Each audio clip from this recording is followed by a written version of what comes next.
പ്രിയ തൊഴിലുറപ്പ് തൊഴിലാളികളെ എല്ലാവർക്കും നമസ്കാരം. എല്ലാവരും സന്തോഷമായിട്ടിരിക്കുന്നു എന്ന് കരുതുന്നു. അതിലുപരി ഒരു സന്തോഷം കൂടി പങ്കുവെക്കാനാണ് ഞാൻ ഇന്ന് വന്നിട്ടുള്ളത്. അതായത് മറ്റൊന്നുമല്ല, നമ്മൾ എല്ലാ വർഷങ്ങളായിട്ട് ഇപ്പോൾ നമുക്ക് ഓണസമ്മാനമായിട്ട് കിട്ടിയിരുന്നത് 1000 രൂപയാണ്. ഈ വർഷം അത് 1200 രൂപയായിട്ടുണ്ട്. എല്ലാവരും സന്തോഷമായില്ലേ? അപ്പോൾ നമ്മൾ ഈ വർഷത്തെ ഇന്ന് എല്ലാവർക്കും ബാങ്കിൽ പണം വരാൻ തുടങ്ങി. 1200 രൂപയായിട്ടാണ് ഈ വർഷം വന്നിട്ടുള്ളത്.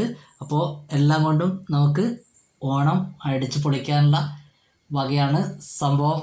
നമ്മുടെ സ്റ്റോറുകൾ വഴിയൊക്കെ സാധനത്തിൻ്റെ ഒക്കെ വില കുറച്ച് കിട്ടുന്നുണ്ട്. അതേപോലെ തന്നെ മറ്റുള്ള കാര്യങ്ങളിലൊക്കെ വളരെ നല്ല വിലക്കുറവിലേക്ക് മാറിയിട്ടുണ്ട്, സബ്സിഡി ഇനത്തിലൊക്കെ കിട്ടുന്നത് കൊണ്ട്. അപ്പോൾ അതുപോലെ തന്നെ നമുക്ക് എന്ത് ചെയ്യാം, 1000 എന്നുള്ളത് 1200 രൂപയായിട്ട് വർദ്ധിപ്പിച്ച് അപ്പോൾ ഇന്നെല്ലാവരുടെയും ബാങ്കുകളിൽ എത്തിയിട്ടുണ്ടാവും.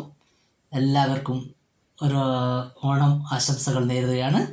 Thank you.